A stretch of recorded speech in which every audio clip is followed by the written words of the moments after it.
तो आप सभी का स्वागत है हमारे इस खास प्रोग्राम में जो हम आज कर रहे हैं हिंदी दिवस के उपलक्ष्य में।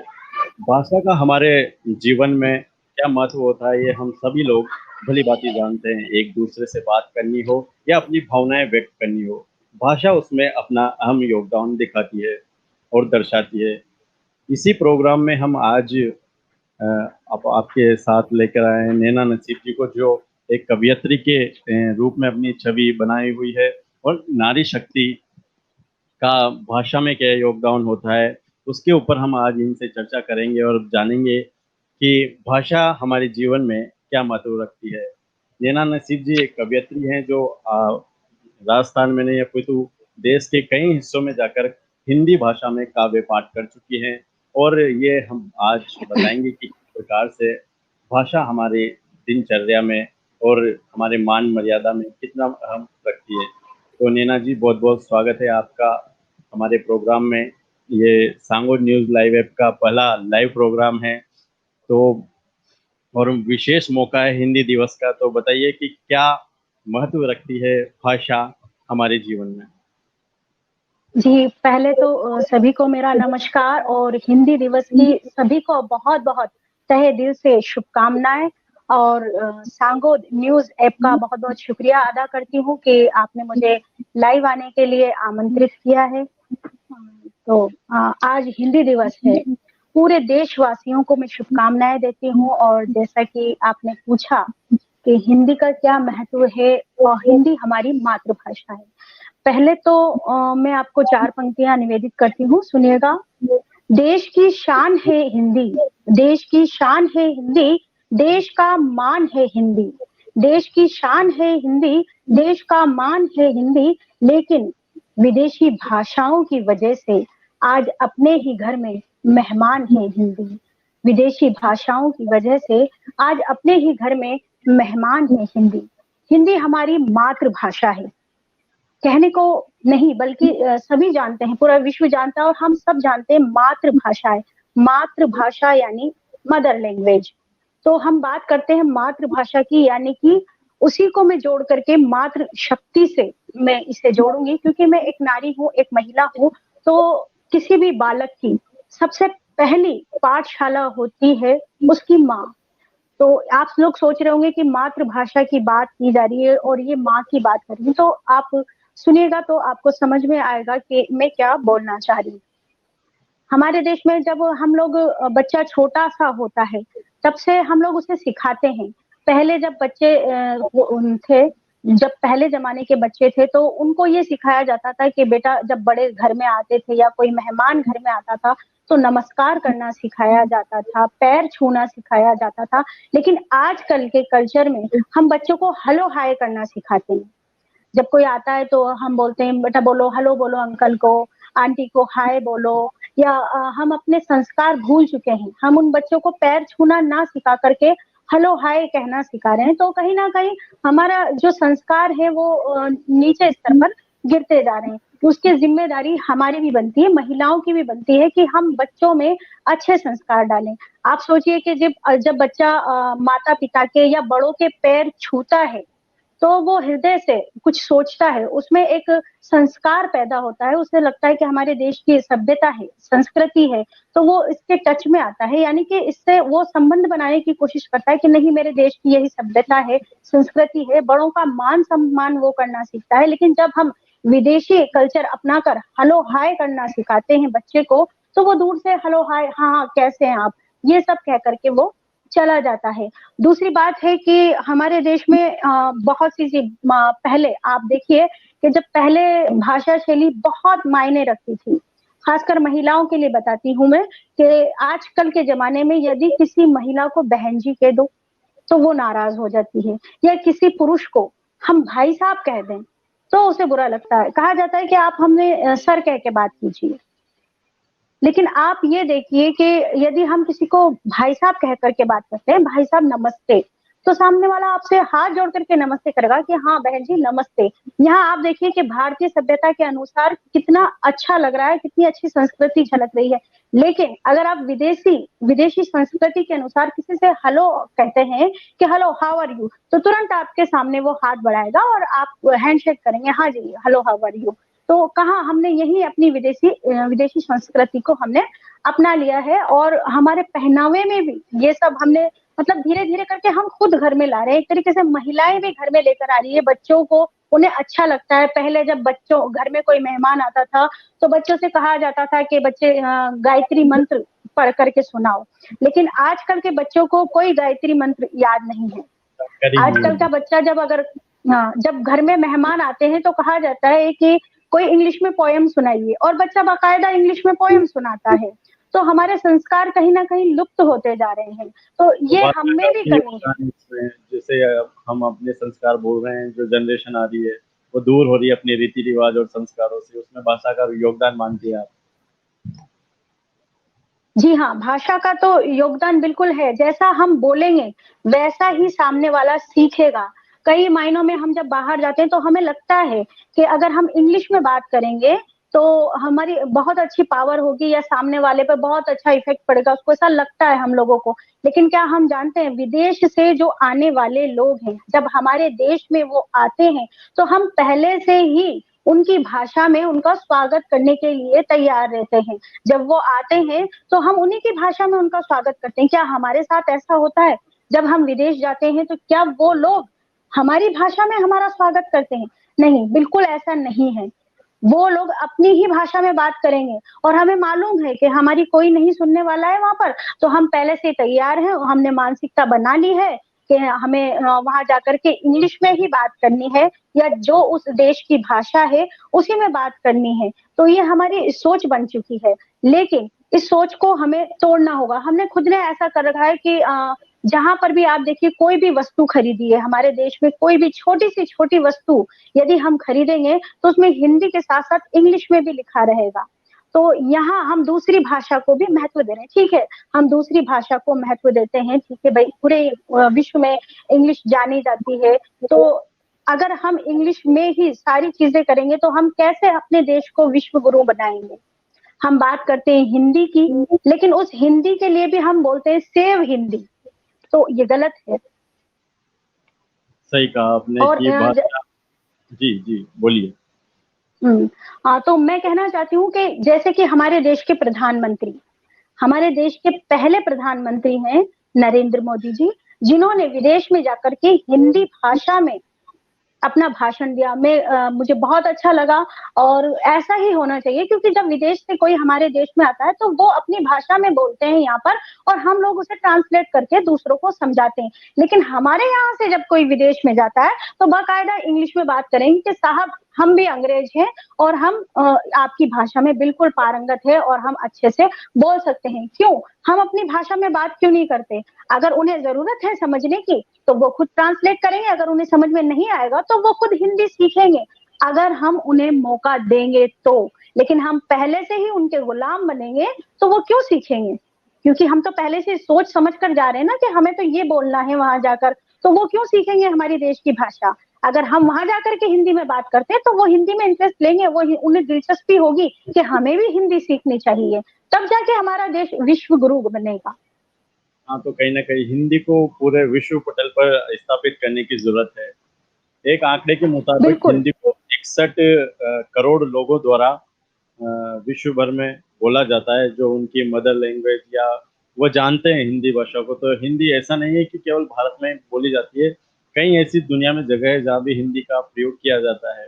तो अगर प्रयास किए जाएँ और हम सब मिलकर प्रयास करें, तो हिंदी जैसे आप अभी ऑफ़िशियल लैंग्वेज जो इंग्लिश है हमारे यहाँ, कोई भी गवर्नमेंट ऑफ़िसों में तो जाओ, इंग्लिश को अहमियत दी जाती है। तो कहीं न कहीं हम लोगों को भी यह प्रयास करना पड़ेगा कि विश्व पटल पर हिंदी को मान-सम्मान को बचाया जाए, और जो अभी सामाजिक परिवेश बदल रहा है, बच्चों को इंग्लिश मीडियम में भेजा जा रहा है, तो कहीं मैंने खुद ने भी महसूस किया है कि बच्चों को बहुत सी चीज़ों के हिंदी अर्थ नहीं पता होते हैं। उनको इंग्लिश में तो पता होता है कि ये क्या चीज़ है, लेकिन उनको हिंदी में ये पता नहीं होता कि इसका मतलब क्या होता है। तो मेरा भी यही मानना है कि जो इंग्लिश मीडियम का ये कल्चर चल रहा है, इसमें लोग अपनी संस्कारों से दूर हो रहे हैं, और जो भावनात्मक जुड़ाव होता है संस्कृति से, लोगों का वो भाषा के माध्यम से ही होता है। तो कहीं न कहीं ये फैक्ट है कि लोग अपनी संस्कृति से आज दूर हो रहे हैं, तो उसमें भाषा का महत्वपूर्ण योगदान है। जी, बिल्कुल, आपने बिल्कुल सही फरमाया। आप देखिए अभी अभी किसी बच्चे से आप पूछिए कि बेटा लोहपतगामिनी का मतलब क्या होता है? तो वो सोचेगा ना जाने मुझसे क्या पूछ लिया, क्या है ये लोहपतगामिनी क्या है? उसको समझ में नहीं आएगा। आप अगर घर में आप हिंदी भाषा का प्रयोग करके आप बोलिए दूरभाषी यंत्र या लाके दीजिए, तो वो पूरे घर में देखेगा कि ये दूरभाषी यंत्र क्या है? उसे मालूम ही नहीं है हम किस चीज़ के लिए कह रहे हैं, मोबाइल के लिए कह रहे हैं, टेलीफ़ोन के लिए कह रहे हैं, किस चीज़ के लिए कह रहे हैं? क्योंकि हमने तो ऐसी मानसिकता बना ली ना कि हमें तो बोलना है नहीं हमें ट्रेन से जाना है और हमें मोबाइल चाहिए। आप एक चीज़ देखिए हमारे जो हमारा राष्ट्रीय पशु है, चीता, लेकिन हम उसको बोलते हैं टाइगर, सेव द टाइगर। तो यहीं पर भी हम लोग मात खा रहे हैं ना, कहीं न कहीं हम तो खुद अपना रहे हैं उस कल्चर को, घर से ही अपना रहे हैं। आपको एक छोटा-सा उदाहरण देके मैं बोलती हूँ कि आज के बच्चों से अगर आप हिंदी की गिनती लिखवाएँ, तो उनको हिंदी की गिनती नहीं आएगी। अगर आप उनसे कहें कि आप 2 का पहाड़ा सुनाइए, तो वो समझेंगे नहीं कि 2 एकम 2 क्या होता है। वो 2 वन जा 2, 2 टू जा 4 इस तरीके से आपको सुनाएँगे, उनको मालूम ही नहीं है कि 2 एकम 2 क्या है। अगर बच्चा और सबसे बड़ी बात है कि बच्चा अगर पहाड़ा सुना रहा है ऐसे करके 2 एकम 2, 2 दूनी 4 तो बाकी के जो सुनने वाले हैं तो वो बोलते हैं कि अरे क्या आपने हिंदी मीडियम में बच्चे को डाल रखा है? इसका भविष्य क्या होगा? इसका भविष्य अंधकार में होगा। तो क्या हिंदी मीडियम में पढ़ने वाले बच्चों का भविष्य अंधकार में होता है? क्या वो स्कूल नहीं होते? माना कि अंग्रेजी सीखनी ज़रूरी है, व्यापार की दृष्टि से, इकोनॉमी की दृष्टि से हिंदी सीखना ज़रूरी है सॉरी इंग्लिश सीखना ज़रूरी है, लेकिन हिंदी भी उतनी ही ज़रूरी है, कहीं ऐसा ना हो कि हम जो बोल रहे हैं, हमारी जो संस्कृति है उसके बारे में बच्चे जान ही ना पाएँ और पूरी विदेश की संस्कृति की उन्हें जानकारी हो। तो कहीं न कहीं हम भी ज़िम्मेदार हैं, हम शुरू से ही उस तरफ अपने बच्चों को मोड़ रहे हैं। यदि हम शुरू से ही अपने देश की सभ्यता और संस्कृति उन्हें सिखाएँ, हिंदी का महत्व उन्हें बताएँ कि नहीं, बेटा आप हिंदी को लेकर भी आप आगे बढ़ सकते हैं और बड़े हैं लोग, नाम कमाया है लोगों ने विदेशों में जाकर के नाम कमाया है, हम भी कमा सकते हैं, लेकिन हमें अपनी सोच बदलनी होगी। बिल्कुल सही कहा कि लोग बाग आजकल इंग्लिश को ज़्यादा महत्व देने लगे हैं और हिंदी भाषा को कम तरजीह देने लगे हैं इंग्लिश की तुलना में। और पढ़ाई का जहाँ तक सवाल है कि जॉब्स वो भी लग रहे हैं जो हिंदी में अच्छी पढ़ाई किए होते हैं और मेरा ये मानना है कि अगर हिंदी में कोई पढ़ा हुआ लड़का है, तो इंग्लिश में पढ़े हुए लड़के की तुलना में उसकी नॉलेज काफ़ी ज़्यादा होती है और व्यावहारिक रूप से भी देखा जाए तो उसकी पर्सनैलिटी काफ़ी अच्छी होती है बोलने के हिसाब से कहीं भी मंचों पे बोलने के हिसाब से या कहीं वार्तालाप करने के हिसाब से। इंग्लिश मीडियम वाले बच्चों को मैंने देखा है वह हिचकते हैं किसी पराए लोगों से बात करने में, उनको थोड़ा डर-सा महसूस होता है। तो हिंदी में केवल वार्तालाप करने का ही ज़रिया नहीं है, ये एक ऐसी भाषा है जो आपको कॉन्फिडेंस भी देती है और कई ऐसी चीज़ें सिखाती है जो इंग्लिश नहीं सिखा पाती। मेरा ये मानना है। जी, आपने बिल्कुल सही कहा और मैं भी आपकी बात का समर्थन करती हूँ और सबसे बड़ी बात ये है कि आप ये देखिए आपने कहा कि हिंदी में जो लोग बोलते हैं, वो ज़्यादा अच्छा बोलते हैं। बिल्कुल सही कहा आपने, सभी लोग इंग्लिश नहीं समझते हैं। यदि आप कोई बहुत बड़े व्यापारी हैं, आपका कोई प्रोजेक्ट है, तो आपको वो पब्लिक तक पहुँचाना है, तो आप भले ही विदेशों में जाकर के इंग्लिश में बात करते हैं एजुकेशन वाले जो लोग हैं, उनसे आप इंग्लिश में बात करते हैं, लेकिन आपका प्रोडक्ट छोटे लोग खरीद रहे हैं, मध्यम वर्गीय लोग खरीद रहे हैं, तो उनको आपको हिंदी में समझाना ही होगा। हिंदी वो भाषा है जो हमारे छोटे से छोटे चाय वाले को समझ में आती है, सब्जी वाले को समझ में आती है, जिनसे आपका रोज़मर्रा का पाला पड़ता है, आपको बाहर निकलना है। आप हर किसी को अपना ये नहीं दिखा सकते कि मैं सबसे बेस्ट हूँ या मैं सबसे अच्छा हूँ। अगर ऐसा आप करेंगे तो आपको लोग पागल समझेंगे, क्योंकि आप अपने देश की सभ्यता और संस्कृति छोड़ करके अपने आप को सबसे अच्छा साबित करने के चक्कर में आप कहीं न कहीं पिछड़ रहे हैं। बिल्कुल सही कहा आपने कि आगे बढ़ने की दौड़ में कहीं न कहीं हमारे वो रीति-रिवाज और संस्कृति जो भाषा से जुड़ाव के माध्यम से हम जुड़े हुए थे, दुनिया की रफ्तार में भागने दुनिया के साथ भागने के चक्कर में हम कहीं न कहीं उनसे दूर होते जा रहे हैं और हिंदी जो हमारी मदर लैंग्वेज कही जाती है, काफ़ी पकड़ रहती है लोगों के अपने भावों पर, विचारों पर जो वो हिंदी के माध्यम से व्यक्त कर पाते हैं, आज की दुनिया में वो पीछे छूट रहे हैं। और आज हिंदी दिवस पर हम ये चाहेंगे कि लोग हिंदी को मजबूत करें और अपने बच्चों को अगर वो इंग्लिश मीडियम में भी पढ़ा रहे हैं, तो उनको हिंदी के बारे में भी जानकारी बराबर देनी चाहिए सभी चीज़ों की, ताकि उनका मानसिक, शारीरिक और जो भी विकास हो पाता है वो सही तरीके से हो सके। और बिल्कुल, बिल्कुल आप सही कहा आपने। जी, जी। मैं आपको एक छोटा-सा उदाहरण दे कर के बताती हूँ कि हमारे देश में पहले जो बहू-बेटियाँ होती थी, तो जैसे ही घर में कोई आया तो पैर छू कर के आशीर्वाद लेना, बड़ों से अच्छे से मान-सम्मान से बात करना और बड़े भी सर पे हाथ रखते थे। तो एक फैमिली का जुड़ाव रहता था और एक आदर-सम्मान वाली भावना हुआ करती थी। लेकिन आजकल ऐसा नहीं है, आजकल हेलो हाउ आर यू होता है, तो जैसे हम कहते हैं कि अरे क्या हो रहा है? किसी से जाके हाल-चाल पूछते हैं कि भाई आप कैसे बैठे हुए हैं? क्या बात है? तो सामने वाला बोलता है लीव मी अलोन, मुझे अकेला छोड़ दो। लेकिन नहीं, पहले ऐसा नहीं होता था, एक-दूसरे से लोग टच में रहते थे, प्यार-मोहब्बत बना रहता था। तो हमें हर चीज़ में हमारे देश की संस्कृति और सभ्यता का तो ध्यान रखना ही और ख़ासकर हिंदी का ध्यान रखना है। केवल और केवल ये कहने से, ये नारे लगाने से कुछ नहीं होगा कि हिंदी हमारी मातृभाषा है। मातृभाषा है तो कहीं न कहीं नारा लगाना ज़रूरी नहीं है, इसको अपनी मातृशक्ति से जोड़ करके अपने घर के अंदर से शुरुआत करनी है और घर से ही जब हम अपने परिवार से, घर से, बच्चों से इस नींव को मजबूत करेंगे तब जा कर के आगे चल कर के अच्छे से विकास होगा और बच्चे बड़े होकर के इस चीज़ को समझेंगे कि नहीं हम हिंदी के साथ भी अच्छा आगे बढ़ेंगे और हिंदी के साथ भी हमारा भविष्य है। हाँ, आप इंग्लिश पढ़िए, ठीक है, इंग्लिश आप पढ़ रहे हैं, लेकिन अपनी भाषा का महत्व कम नहीं करना चाहिए।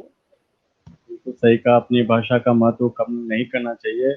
व्यावहारिक रूप से हमें नॉलेज सभी चीज़ों की रखनी चाहिए, सभी भाषाओं का ज्ञान भी होना ज़रूरी है, लेकिन जो अपनी मातृभाषा है, मदर लैंग्वेज है, उसमें कहीं भी हमें कोई कमी नहीं छोड़नी चाहिए। कल से हम विदेश में जाएँ और वहाँ हमारे भारतीय से कोई पूछ ले कि ये हिंदी का कोई शब्द है और उसके बारे में अगर उसको जानकारी नहीं है, तो वो कितना शर्मसार करने वाली है हमारे देश को, हमारी लैंग्वेज को। तो इन चीज़ों पर बिल्कुल, निश्चित पकड़ रखनी चाहिए हमें और अपने बच्चों में भी ये संस्कार देने चाहिए। मेरा आप लोगों से आग्रह है कि इंग्लिश पढ़ाइए, लेकिन अपने संस्कार जो मदर लैंग्वेज है, उसको भी उनमें भरपूर ज्ञान दीजिए ताकि वो अपने जीवन में निरंतर आगे बढ़े और अपने संस्कारों से भी जुड़े रहें। आप क्या संदेश देना चाहेंगे लोगों को? इसके बाद प्रोग्राम को खत्म करते हैं। जी, मैं अब आप लोगों को यही संदेश देना चाहूँगी कि अपनी मातृभाषा के साथ रहिए क्योंकि हिंदी है हम वतन है, हिंदुस्ताँ हमारा, सारे जहाँ से अच्छा हुँ, हिंदुस्ताँ हमारा और हमारी जो मातृभाषा है, उसे मातृभाषा ही रहने दीजिए, उसको ऐसा मत कीजिए, डिस्ट्रीब्यूट मत कीजिए, उसे अलग-अलग मत कीजिए क्योंकि विदेश में भी लोग हिंदी को अपना रहे हैं और जब तक हम इसे दिल से नहीं अपनाएँगे, हम खुद कहे ये तो हम कहते हैं कि हाँ, हिंदी की हमें रक्षा करनी है, हिंदी हमें अपनाना है, लेकिन हमें ये भी देखना है कि हम खुद कितना अपना रहे हैं। हम हुँ, छोटी-छोटी चीज़ों से शुरुआत करेंगे, तो ये सब कुछ चलता ही रहेगा और हमें ज़रूरत ही नहीं है कि हमारे देश की भाषा के लिए हम खुद कह रहे हैं कि हमें हिंदी को सुधारना है, हिंदी के लिए लड़ना है, तो ये तो यही विड हमारी मातृभाषा है, हमें यही विडंबना है कि हम हमारी मदर लैंग्वेज को बचाने के लिए ये बात कहनी पड़ती है, अभी के समय में। जी, बिल्कुल और बिल्कुल सही कहा आपने कि हमारी ही मातृभाषा को बचाने के लिए हमें हमारे ही देश में लड़ना पड़ रहा है। ये कितनी गलत बात है और हम बाहर विदेशी भाषा को अपनाए जा रहे हैं और अपने घर की भाषा के लिए हम खुद लड़ रहे हैं। ये तो कहाँ की बात हुई, ये कोई इंसाफ वाली बात नहीं है। बिल्कुल, तो यही था कि भाषा जो हम मनाते हैं दिवस के रूप में आज हर कोई हिंदी की बात करेगा, लेकिन 2 दिन करेगा, 4 दिन करेगा, उसके बाद सब भूल जाएँगे, सब अपनी दिनचर्या में लग जाएँगे और भाषा अपना स्वरूप दिन-प्रतिदिन खोती जा रही है। निश्चित रूप से हम लोगों को अपनी भाषा पर पकड़ बनाने की ज़रूरत है और हमारे जो आने वाली पीढ़ी है, उसको भी भाषा का ज्ञान देना ज़रूरी है। भाषा ही वो चीज़ है जो हमें दुनिया से जोड़ती है।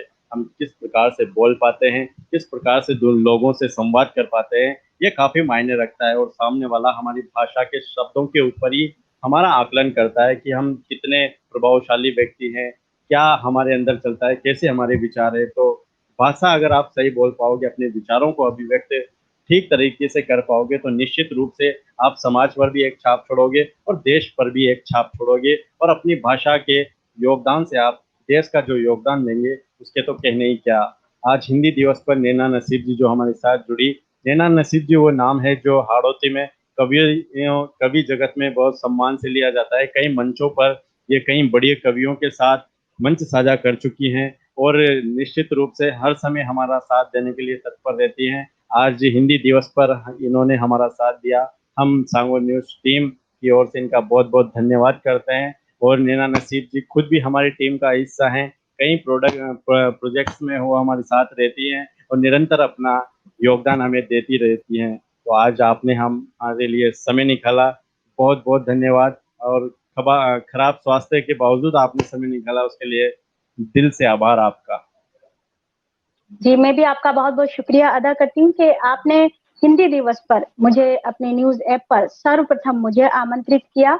मैं सांगो न्यूज़ ऐप की बहुत-बहुत शुक्रगुज़ार हूँ और तहे दिल से इस्तकबाल करती हूँ और सभी से कहती हूँ कि दिल से अपनाएँ, हिंद को अपनाएँ, हिंदी अपनाएँ, वंदे मातरम।